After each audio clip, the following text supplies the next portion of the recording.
Assalamualaikum warahmatullahi wabarakatuh. Hai teman-teman semuanya, selamat datang kembali ya di channel Studio Horor. Bagi kalian yang baru saja bergabung atau mengunjungi channel ini, channel Studio Horor akan membahas berbagai cerita misteri, tentunya dalam bentuk kemasan podcast. Studio Horor kali ini akan menceritakan mengenai Lelembut Gunung Cikuray. Cerita misteri ini bersumber dari Didit Galaraka. Dan sebelum kita membahas lebih lanjut, alangkah baiknya silahkan melakukan subscribe terlebih dahulu ya, agar bisa mengikuti video terbaru dari channel Studio Horor berikutnya. Cerita ini adalah pure cerita yang aku tulis dan aku kembangin, yang aku dapat dari salah seorang narasumber di Facebook beberapa bulan lalu. Ini dia, Lelembut Gunung Cikuray. Kisah ini baru-baru aja terjadi, tepatnya tanggal 17 sampai 18 Oktober 2020. Semoga dari kisah ini kita dapat mengambil apa arti sebuah tata krama di sebuah tempat. Sosok itu berjalan menjauh sambil memeluk dirinya sendiri. Ia menggigil kedinginan, lalu menghilang di antara gelapnya malam. Sedikit saja kesalahan, sukmaku perlahan dapat menghilang. Sebelum akhirnya aku bisa saja benar-benar kehilangan nyawa. Masih ingat tentang wanita sang pencinta alam yang hilang Desember 2009 lalu di Gunung Cikuray. Menurut penuturan dari berita, wanita itu hilang setelah ditinggalkan oleh seorang temannya untuk ikut mencari air menyusul temannya yang lain. Ada dugaan kalau dia terjatuh ke jurang. Akan tetapi sampai saat ini, jasadnya sama sekali tidak pernah ditemukan.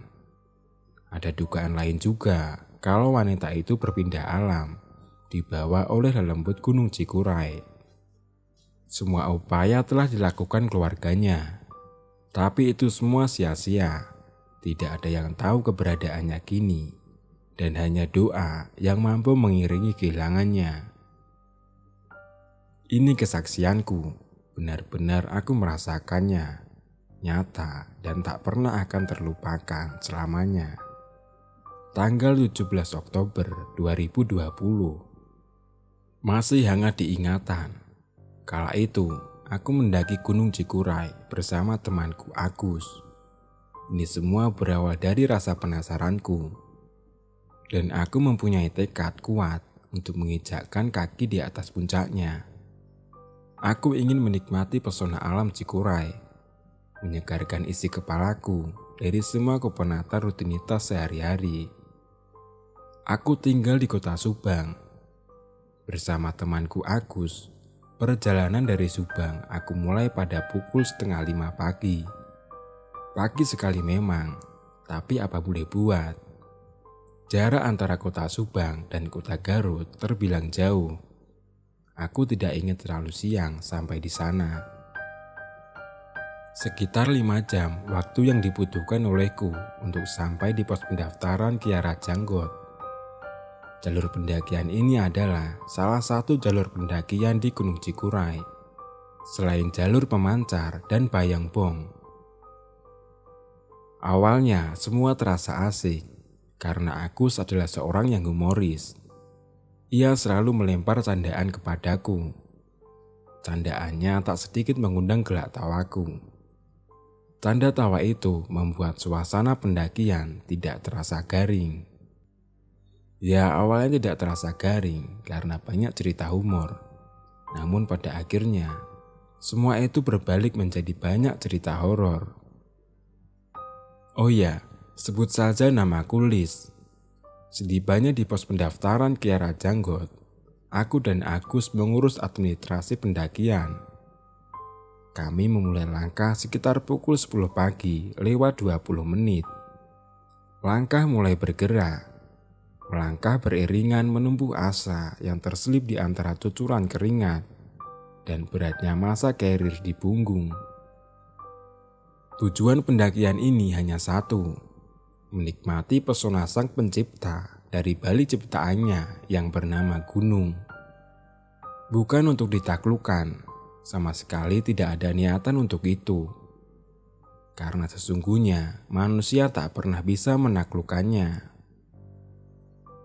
Akan tetapi, untuk bersahabat dengannya yang akhir-akhir ini menjadi tempat favorit untuk dijadikan destinasi berlibur. Di gunung kan banyak mistisnya. Kayak gimana ya ketemu hantu di gunung? Celetuk Agus. Suaranya diikuti desir angin lembut yang menghujam kuningkung. Hus, kebiasaan kamu ya. Jaga omongan kamu, Gus. Gunung ini gak main-main, ujarku mengingatkan. Ini yang aku khawatirkan sebelumnya. Selain humoris, Agus juga dikenal dengan mulutnya yang suka asal ceplos. Dia sering tidak tahu kondisi di mana dia berada. Celetukan itu selalu muncul, bahkan di saat mendaki gunung sekalipun. Jarak pos pendaftaran menuju pos 1 berjalan lumayan jauh. Terlebih dahulu, kami harus melewati perkebunan warga yang terdapat di kaki gunung. Aku meminta Agus untuk berjalan di depan. Dalam pendakian itu, Agus mengaku tidak pernah berjalan kaki ke gunung sejauh dan setinggi Gunung Cikuray. BTW, aku sebenarnya belum pernah jalan kaki sejauh ini loh, ucap Agus. Ya bagus, ini bisa jadi pengalaman kamu juga kan? Lagian kamu laki-laki, seharusnya kamu kuat dong dengan kalah sama aku yang cewek. Timpalku menanggapinya. Ya haruslah, secara cowok itu lebih strong kan? Hehe. Tawa kecil Agus mengiringi perkataannya. Bentar. Langkahku seketika terhenti. Aku merasa beban karirku timpang, berat sebelah. Aku tidak mengubrisku. Ia tetap melangkah maju semakin menjauh. Hingga jarak antara kami berkisar 4 meteran. Sementara aku memperbaiki packingan karir, sesekali sudut mataku menangkap Agus sedang fokus memotret suasana sekitar dengan kameranya. Memperbaiki isi karir membuat tenaga pikiranku terkuras. Aku harus menyeimbangkan penempatan antara barang satu dengan barang lainnya. Hampir terlupa dengan Agus, aku memeriksa keberadaannya di depanku. Aku tak ingin ia berjalan terlalu jauh. Lah, mana dia? Tanyaku pada diri sendiri. Aku tak melihat Agus, padahal cuaca sangat normal. Tidak ada kabut sama sekali. Harusnya dengan jarak 4 meter atau lebih, pandanganku tetap dapat melihatnya. Gus, Agus, kemana kamu Gus? Aku berteriak sekencang-kencangnya. Gus, jangan bercanda deh. Teriakanku sedikit memelas. Semakin lama aku berteriak, tenggorokanku semakin sakit. Agus tetap tak menjawab. Bukan hanya Agus yang tak terlihat. Di sana aku merasa sendirian. Jantungku mulai terpacu lebih kencang. Dadaku kembang-kempis tak beraturan. Dalam kepanikan, aku hanya bisa tertunduk dan berdoa supaya kami segera dipertemukan. Aku tertunduk lesung, leherku seakan tak berbatang. Tidak lama, hanya berselang beberapa puluh menit, bau ilalang menyentuh masuk ke dalam hidung. Telingaku menangkap suara kerasa kerusuk darinya. Kutengadahkan kepalaku, langsung melihat ke sumber suara. Di antara ilalang, aku melihat Agus sedang asik memfokuskan pandangan ke layar ponselnya. Tangannya masih erat dengan genggamannya. Ia masih asik memotret keadaan sekitar. Jaraknya tidak jauh, hanya beberapa meter. Dari mana aja kamu? Dari tadi aku panggilin gak nyaut-nyaut. Sampai sakit tenggorokan. Tahu gak, bercanda mulu hidup kamu. Aku menegurnya. Aku kesal. Sempat-sempatnya ia bercanda di tempat seperti ini. Siapa yang bercanda? Orang dari tadi aku di sini, nggak kemana-mana kok. Begitu Agus menjawabku. Nada bicaranya agak tinggi. Terus aku nggak denger tuh ada suara orang manggil aku. Dari tadi slow-slow aja perasaan. Lanjutnya, jawabannya membuat perasaan kaku menerka ke setiap arah. Nggak mungkin Agus gak denger. Teriakanku tadi itu kenceng banget, gumamku. Asli, kamu gak denger Gus? Ngapain juga aku bohong? Ucapnya tanpa memandangku. Udah, kita lanjut yuk. Ajak Agus melanjutkan perjalanan. Pos 1 dan pos 2 berhasil kami lalui tanpa adanya halangan berarti.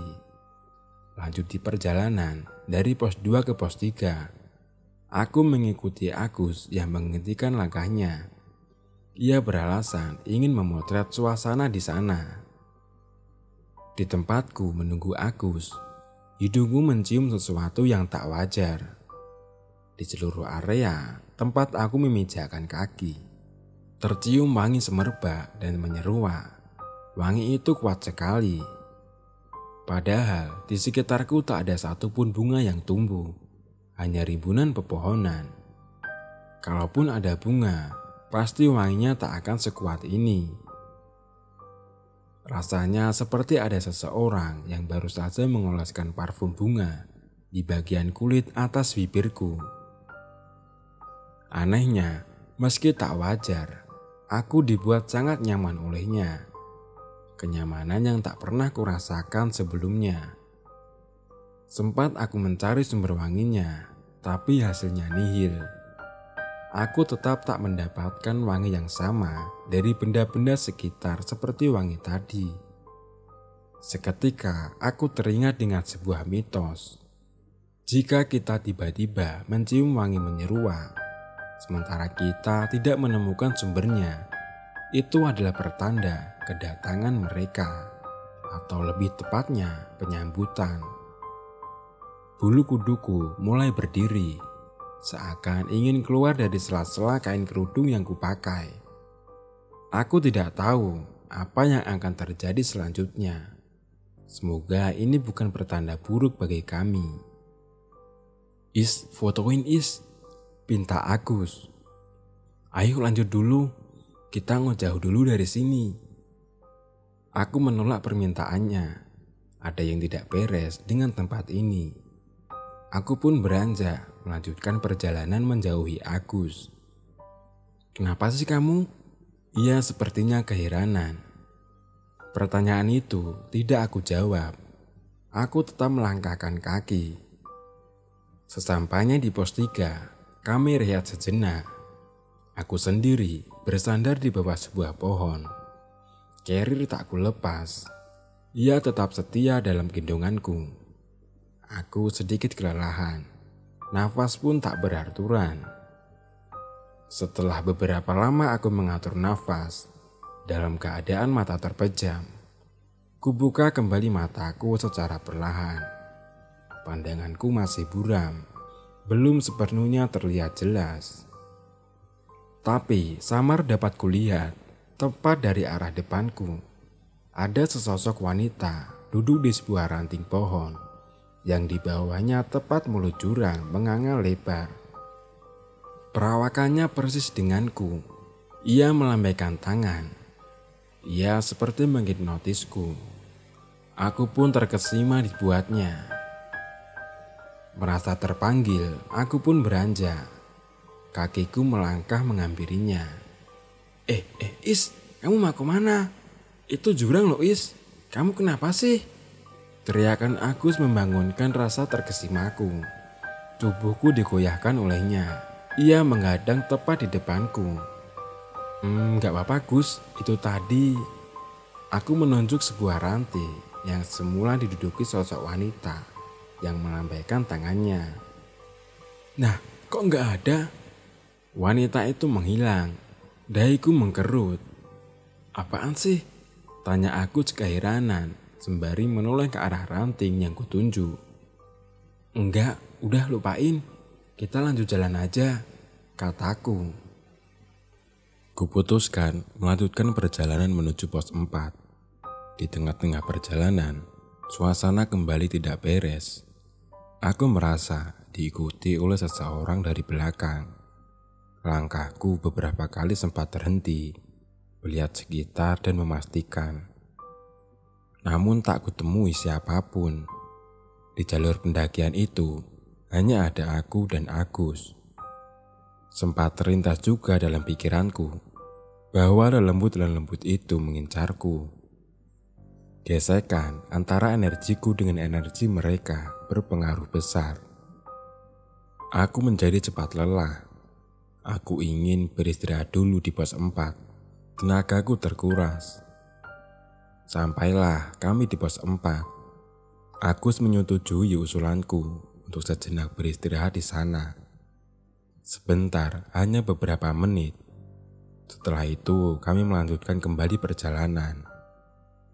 Agus kembali berulah. Dia berceletuk. "Is, ini hutan makin serem aja ya. Kayaknya banyak setannya nih. Terus, itu tuh di sana. Bayangin deh, kalau kita jatuh gimana? Jalurnya persis kayak jurang." "Gus, mulut kamu itu loh dijaga dong. Kita ini lagi di atas gunung, di tengah hutan. Jangan ngomong yang aneh-aneh bisa nggak sih?" ucapku dengan kesal. Kebiasaan asal bunyinya itu harus kuredam di sini. "Ya, maaf." Begitu kata Agus. Nada bicaranya ketus. Dampak dari kemarahanku berimbas pada sikap Agus. Dia pun menjauhiku. Sampai-sampai langkah kami berjarak hingga mencapai 20-30 meter. Kabut sudah turun. Aku khawatir ia segera menebal dan pandanganku menjadi terbatas dibuatnya. Maka dari itu, aku meneriaki Agus untuk segera mendekat.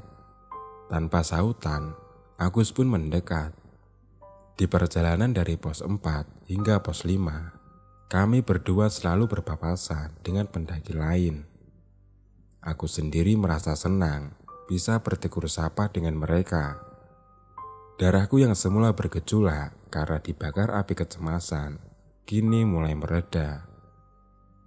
Hingga 2 pendaki yang tak ku kenal dapat menyusul kami. Langkah kami memang sengaja dibuat perlahan, sehingga sangat memungkinkan jika ada pendaki yang berhasil menyusul. Mau ngambil trek malam apa gimana?" tanyaku pada salah satu pendaki. Sebut saja namanya Tejo. "Nggak tahu teh, kayaknya mau camp di pos 5. Dari pertemuan itu, anggota pendakianku bertambah 1 orang. Kami mendaki bersama menuju pos 5. Aku sendiri memutuskan mengikuti pendapatnya, yaitu membuat tenda di pos 5. Karena hari juga sudah mulai senja. Melihat kondisi di pos 5, kami sempat dibuat kebingungan. Suasana pos 5 sudah penuh terisi oleh tenda-tenda pendaki lain. Tejo pun bertanya kepadaku, "Gimana teh? Kalau nggak hujan, kayaknya saya sama teman saya ambil trek malam. Tapi kalau hujan, ya kita nyari lahan buat diriin tenda, jelasku.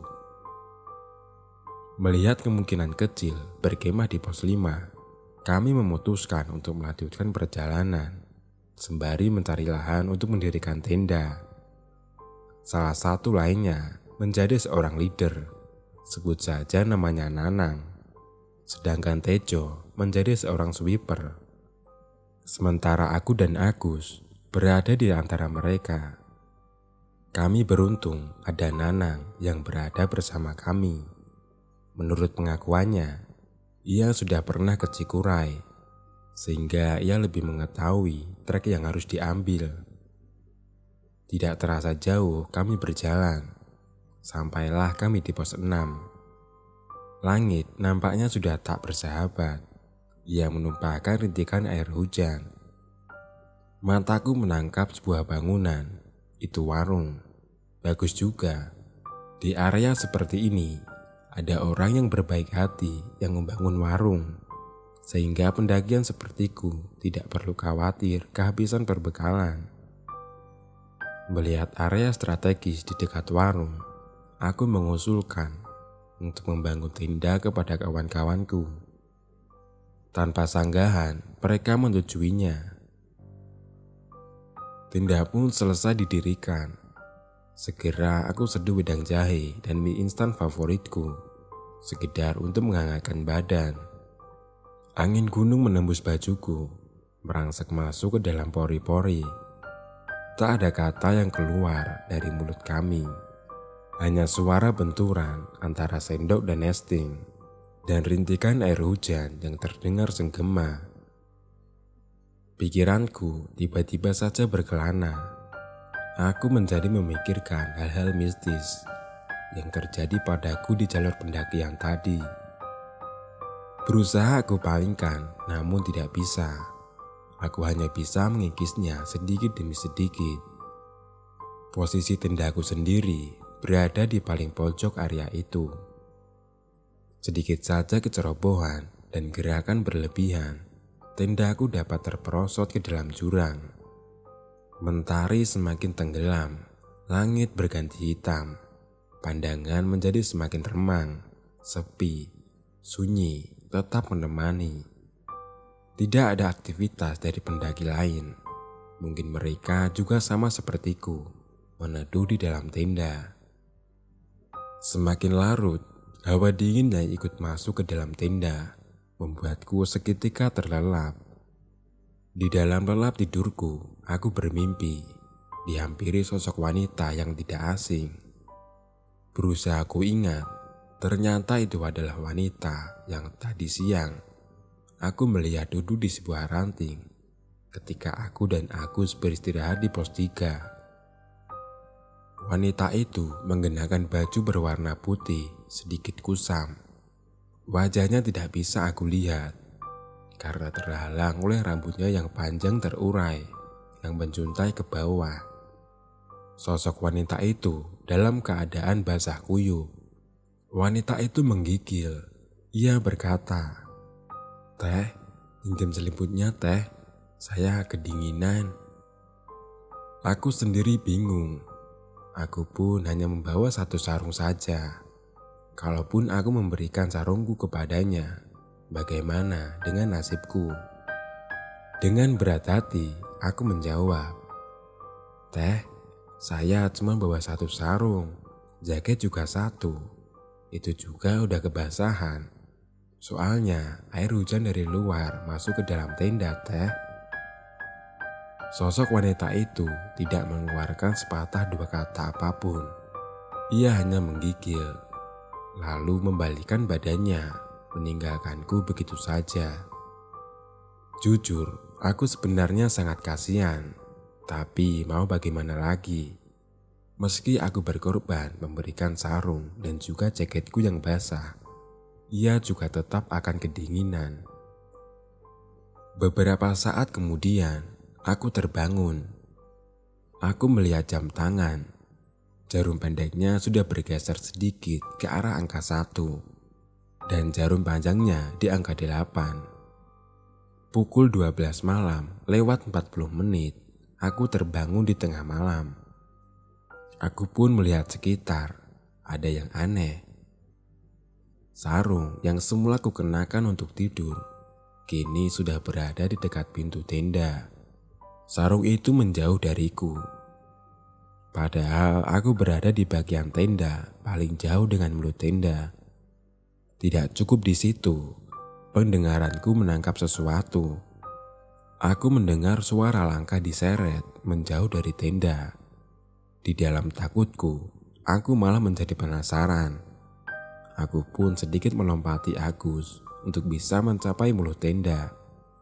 Dari celahnya, aku mengintip. Aku ingin memastikan siapa yang berjalan begitu pelan menjauh dari tendaku.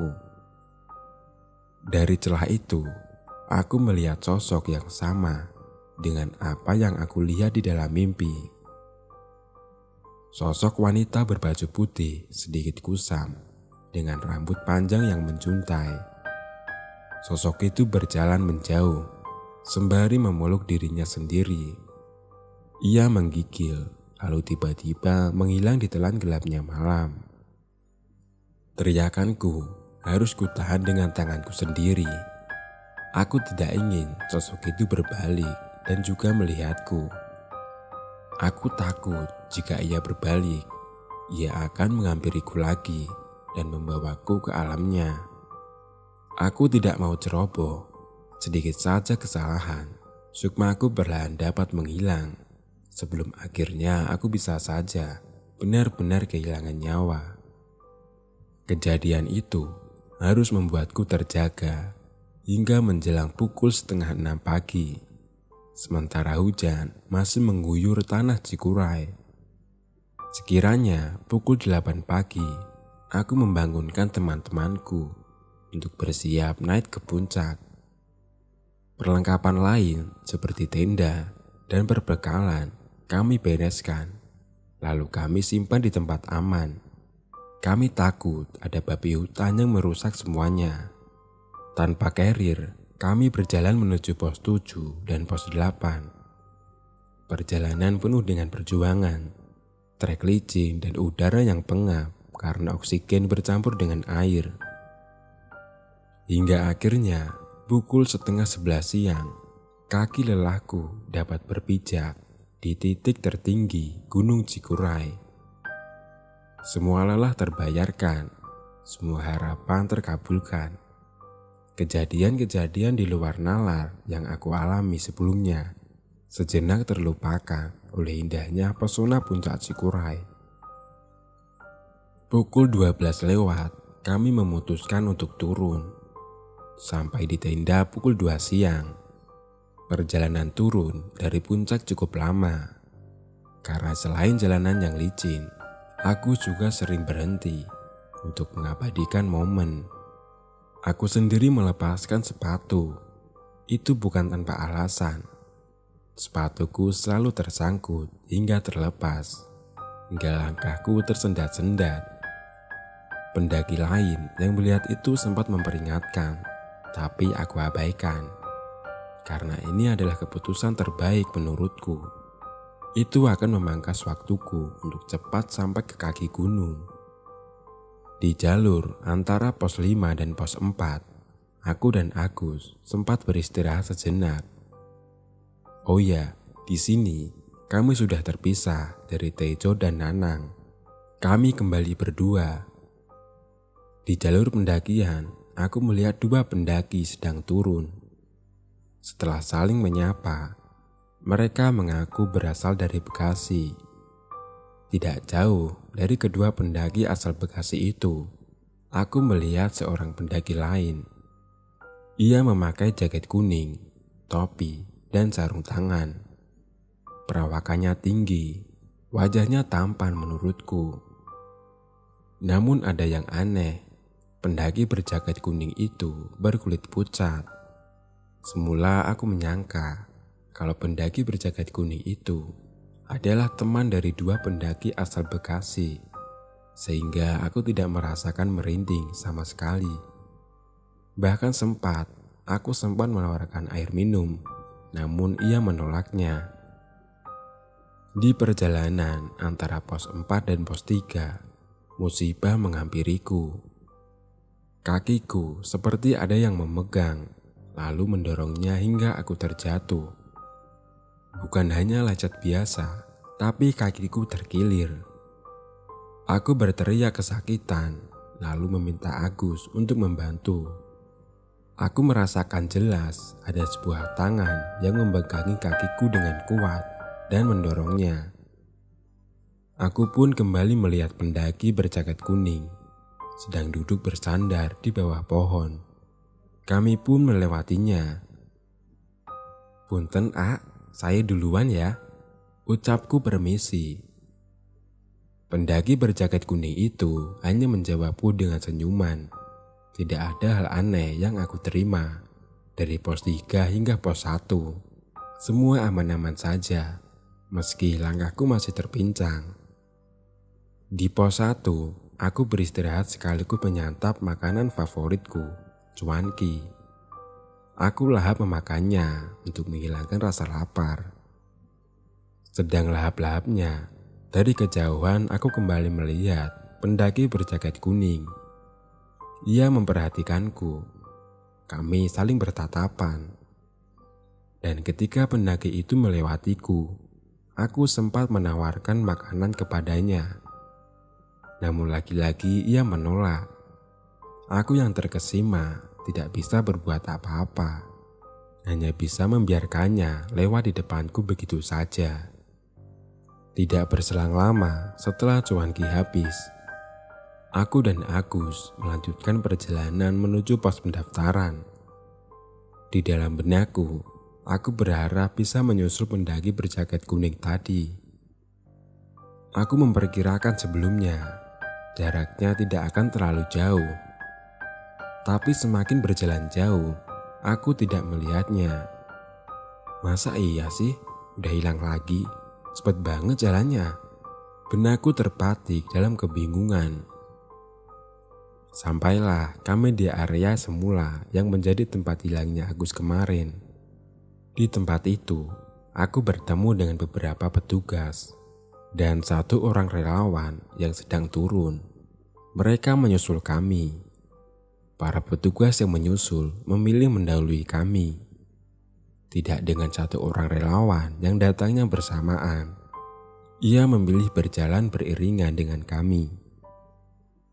Aku menyapa relawan itu dan tanpa sungkan menceritakan semua kejadian mistis yang aku alami selama berada di jalur pendakian. Mendengar ceritaku, relawan itu sedikit menjelaskan sesuatu. Neng, mungkin cewek yang kamu maksud itu cewek yang hilang beberapa tahun yang lalu. Lalu relawan itu menjelaskan kronologi kejadiannya. Karena Neng pendatang baru, jadi ada perkenalan sedikit lah. Terus soal wewangian, sebenarnya di pos itu sudah banyak yang mengalami hal serupa. Masih syukur kamu bisa turun dengan selamat. Lanjutnya, dengan selamat, beruntung. Si cewek itu emang gak disempurnain arwahnya pak? Tanyaku. Aku masih dihinggapi rasa penasaran. Mau disempurnain gimana Neng? Orang dia udah ngikut sama penghuni sana. Sampai sekarang juga jasadnya belum ketemu. Jelas relawan. Pendengar penjelasannya membuat bulu kuduku merinding hebat. Tapi setidaknya itu membuat 1000 pertanyaan dalam benakku sedikit terjawab. Tidak terasa sehabis maghrib, sampailah kami di pos pendaftaran. Kami langsung melapor ke petugas, lalu menerima sertifikat pendaki. Dan sebenarnya aku masih penasaran dengan pendaki berjaket kuning yang aku lihat di jalur pendakian tadi. Sosoknya masih terngiang dalam ingatan. Kebetulan, aku tidak sengaja bertemu dengan pendaki asal Bekasi yang di jalur pendakian tadi. Mereka berjalan di depan pendaki berjaket kuning. Aku bertemu dengan mereka ketika kami mengantri di sebuah kamar mandi. Maaf, tadi mendaki bukannya bertiga ya? Yang satunya kemana? Tanyaku. Mereka saling pandang satu sama lain. Dahi keduanya terlihat mengeriyit. Salah satu dari mereka berkata, "Enggak kok, kita dari kemarin mendaki cuma berdua aja." Aku masih dilanda kebingungan. Secara tidak sengaja, seorang petugas menghampiriku. Tidak pikir panjang, aku bertanya, "Pak, maaf, tadi ada pendaki yang turun pakai jaket kuning. Yang ciri-cirinya pakai jaket kuning, topi, sama sarung tangan. Itu kira-kira dia solo hiking atau ada rombongannya ya pak?" Petugas itu menjawab, tapi jawabannya membuat semua hormon ketakutanku bangkit. Ia berkata, "Neng, saya tugas jaga di sini dari siang sampai sekarang, tapi sama sekali nggak ngelihat orang yang ciri-cirinya Neng sebutin tadi. Terus, dari kemarin juga, emang gak ada yang solo hiking, Neng." Imbuhnya. Bibirku tidak bisa berkata apa-apa. Aku membisu. Ingatanku masih jelas menangkap raut wajah dan senyumannya. Apa itu hantu mendaki ya?